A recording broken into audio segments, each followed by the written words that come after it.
All right there, guys. Now, a nice little turnaround in the land of right-wing politics is, in my opinion, the absolute right move for the country. Now, a lot of people have been calling for what has been on offer, the invitation being extended today. And that invitation is Rupert Law.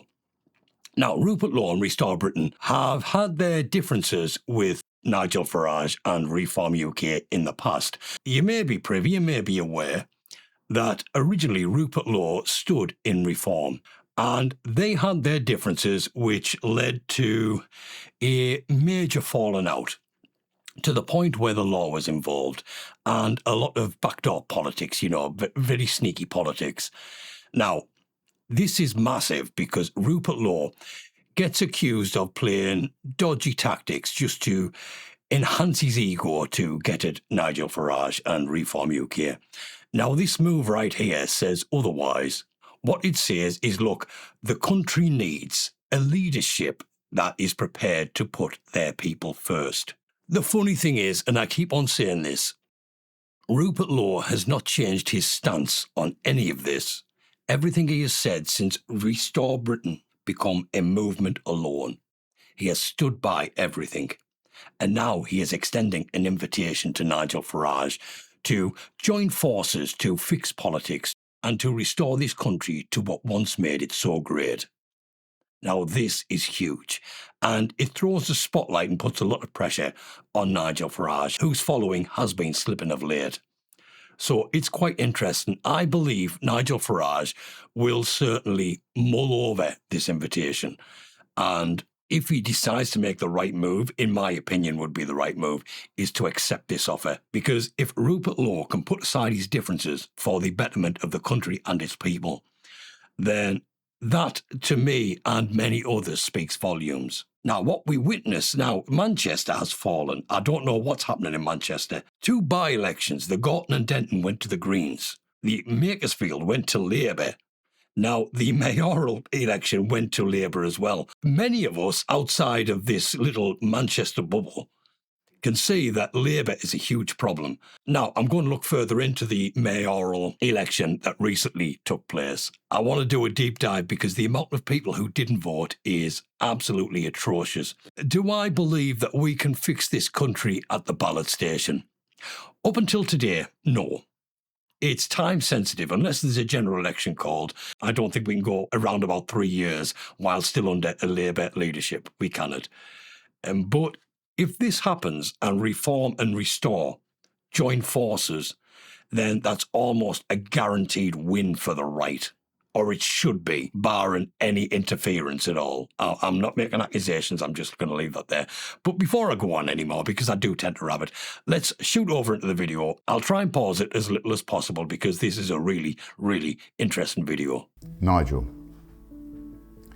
when we were both elected at the general election in July 2024, the 5 of us all knew that we had achieved something truly remarkable through starting the process of breaking the 2-party system that has strangled and suffocated Britain for so very long. It was a special moment, and it was an honour to walk into that building as part of our group of 5 MPs. I treasured that then, and despite everything, I still treasure it today. However, now in 2026, we're in a very different place. The landscape has changed dramatically. Our differences over the last 18 months are well documented. I do not agree with how you remove me from Reform, but let's not recycle those same arguments again and again. I want to move past that. The country we both love is changing beyond recognition. Millions of people feel like strangers in their own communities. They work hard, pay their taxes, obey the law, and yet they see no fair reward for any of that. They see a patriotic right hopelessly divided. They see hard work punished and indolence rewarded. That is why today I'm reaching out to put personalities and our past disagreements aside for the good of the country we all so want to succeed. To ask one simple question: how can we restore Britain? If we agree on 5 fundamental principles, then I believe we can, should, and must find a way of working together in some form to make it a reality. Reform has taken a path that has moved its core offering away from what I believe is necessary to restore our country. On many issues, we agree. On others, we do not. But I'm hopeful that a common way forward can be found and forged. But any agreement or cooperation must be based on the following values, policies, and vision.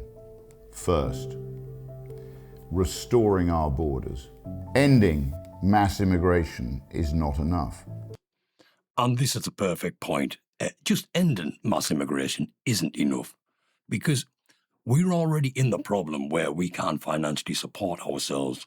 We've already got a huge number of people in this country who do not like us, who are constantly abusing and putting our children in danger, attacking our very own people. See, it's not about just closing the borders. We need to cleanse the country. We need a reset. Now, a lot of people's familiar with that word, reset, but that's exactly what we need. We need to remove people that have no right to be here, not just close the borders. It takes more. The hour is just too late for that. It must be reversed. As you know, Restore Britain has taken the unprecedented step of publishing the most comprehensive deportation policy ever produced in British politics. If you've never read the policies, I will put a link to the website in the description of this video, and you can go and peruse they've got a few policies on a few different aspects. I suggest you read through them and see exactly what Restore Britain actually stand for. That plan must be implemented in full and to the letter. Every illegal migrant must be deported, and yes, that must include women and children. Now, it's this point here that puts a lot of people off, women and children, because, nobody wants to see women and children be the target of anything. But you think about it, that the way this whole rule set has been abused, the ECHR, all the human rights advocates and such as, they will always come on, if we do not deport the children along with the parents, then it stands to reason that the children in the country then need an adult to watch them, which makes the whole thing stupid and pointless, because you will have children remain in the country and you will have the parents of said children or carers or whatever. So you're deporting nobody. It's just another blockade in the road, and a lot of people do think, well, what about the children? Well, look, we have an immigration process. Ideally, that should be paused completely for legal and illegal. It really should. But there are ways and means of doing it. There has been since the start of the immigration process, since there's always been a way of migrating to the UK. But over the last God knows how long, that's just been abused, and these rule sets no longer apply, and we find ourselves in this position. So we need to take a hard stance. We really, really do. Half measures are not going to work. People don't realise how desperate this country really, really needs change. People don't realise how close we are to the very edge. Our plan has outlined exactly how that can be achieved within one parliament. You previously stated that mass deportations are a political impossibility. Not only must mass deportations become a political possibility, mass deportations must become a political inevitability. They must all go. Legal immigration has caused even more damage. Restore Britain's policy is simple but sound. If a foreign national is living in Britain, yet unable to speak English, refuses to work, lives in social housing, hates our way of life, or even wants to do us harm, they have abused our generosity, are incompatible with our high trust society, and they should be made to return to their own countries. There will be those in reform who do not agree with the robust nature of such measures, but I believe it is entirely necessary. Millions must go. Second, restoring our demographic security. It is projected that white Britons will become a minority by 2063. And some argue a lot sooner than 2063. A lot of people. We'll not go further into that. But a lot of people do believe that we will be in minority long before 2063. And the figures we see do not correlate with what we see with our eyes in major cities and now every towns and rural areas. You already see the huge demographic shift. Nothing demonstrates the demographic vandalism of mass immigration more than that. Importing millions of people from third world nations is changing our population in a way none of us ever wanted or voted to support. It is unacceptable and it cannot be allowed to happen. We must be unafraid to grasp that nettle, however painful the establishment backlash may be. Restore Britain has committed to reversing the Islamification of Britain, and that will not change. The level of influence that Islam is exerting, even now, on our Christian way of life is unacceptable. Any future cooperation must include the banning of both halal and kosher slaughter, the burqa, cousin marriage, mass dominating public Islamic prayer, Sharia courts, and any other barbaric foreign practices that have no place in our high trust society. Britain is a Christian country, and we must ensure it remains that way. If we cannot agree on that, then there is simply no way forward. The recommendations from our independent rape gang inquiry must be implemented in full. That includes the deportation of foreign national accomplices who were aware of these heinous crimes and yet failed to act. I know you have publicly disagreed and that this was the source of our previous difference of opinion, but it is a firm red line. If a Pakistani woman knew her husband was repeatedly gang raping a vulnerable white English girl yet failed to act, she should be sent back to Pakistan. I hope her husband is not so fortunate. And on that, third, a referendum on restoring the death penalty. Now this one right here, this divides a lot of people. Now, personally, here's where I stand on the fence of the death penalty. I agree.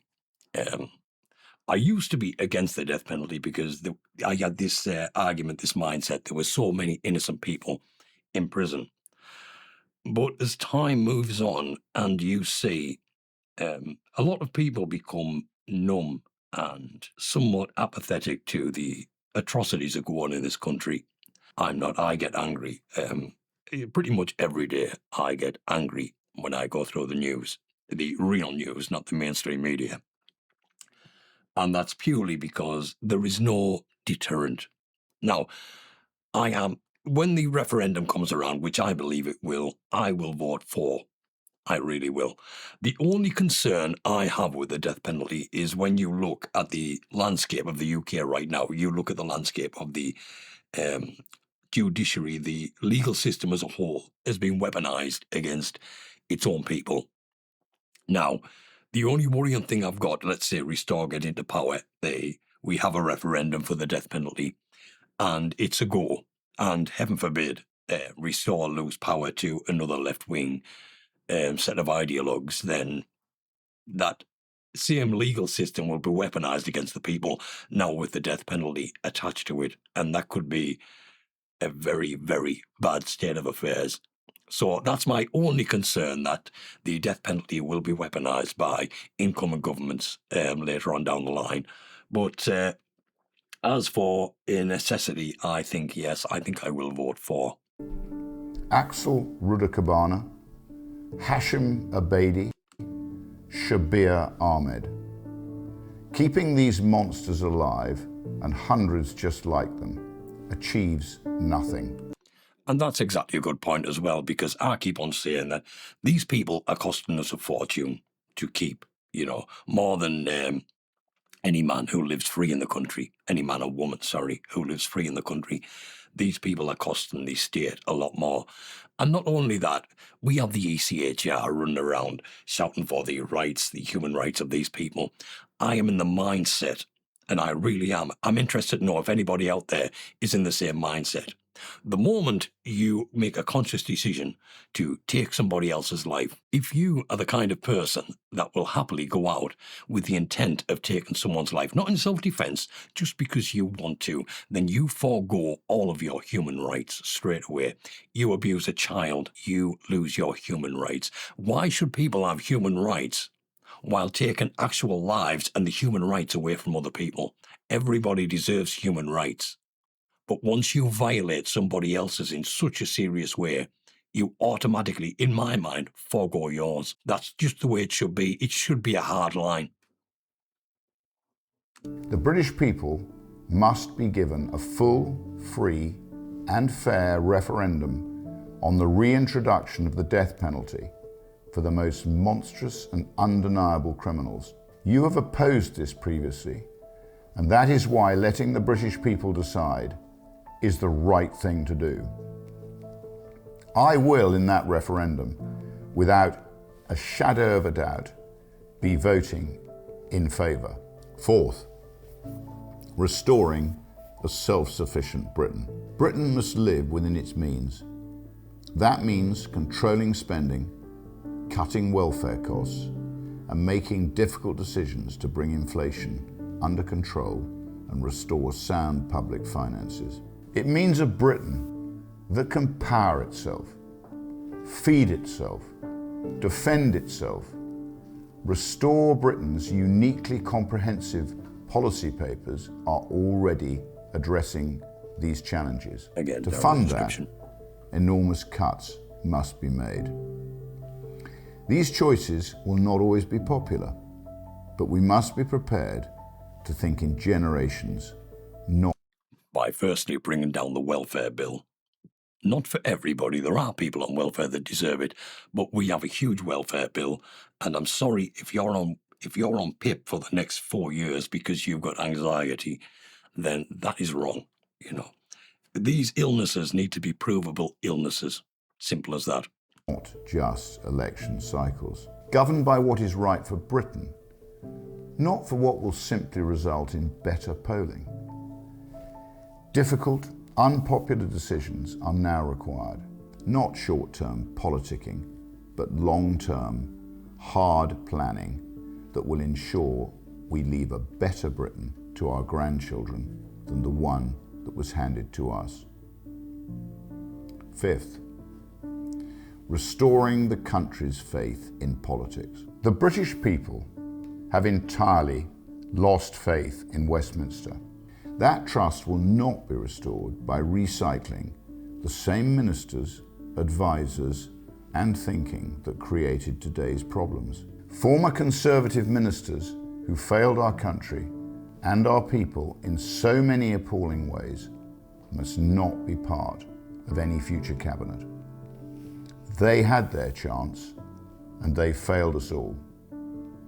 That must not be rewarded with a second opportunity. These principles of restoration will be offered to the British people on the ballot paper at the next general election, with or without your cooperation.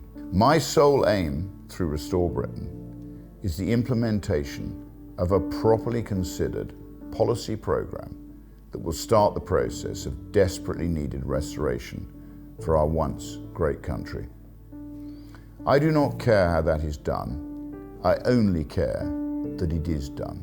So Nigel, my message is simple.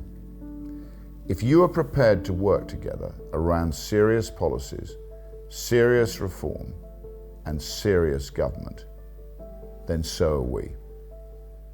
Not because it's politically convenient for Restore Britain, not because it's personally easy. After the events of the last 18 months, I would certainly rather not be making this offer. But millions and millions of British people deserve a patriotic government that puts our national interest before any personal differences that you and I may have. If you disagree, that is your choice. Restore Britain will be ready for what comes regardless. I truly believe there could be sufficient common ground for our two movements to cooperate collectively, destroy the looming left-wing alliance that will finish off what hope remains for this country. We have recently shown how effectively cooperation can work locally on the Norfolk County Council. So why not at national level? In my view, failing to even try because of our own personal difficulties is simply not an option. The British people deserve nothing less than our best and sincere efforts to make it happen. Now is the time to put our differences aside and cooperate for the good of the country that we all love. Now, a few interesting things about that is one, well done, Rupert. Look, I really do, because what you did there took a lot of doing. You did the right thing. You were the bigger man. And here's the thing. Restore Britain gets slandered all the time for dividing the right and playing these dirty political tactics, you know. It's all about ego versus ego. Well, this right here is not ego. This is about what is best for the country and best for the British people. The ball is squarely in Nigel Farage's court right now. Now, he's got to be careful because he's at a lose-lose situation. This is virtually checkmate if we were playing chess. What Rupert proposes is what pretty much the whole country agrees with. There's only the far-left retarded liberals that don't agree with this, but the majority of the normal, everyday working-class people do agree with what Rupert Law is putting down. Nigel Farage claims to be the party of the right that wants to get immigration under control, wants to get the economy under control.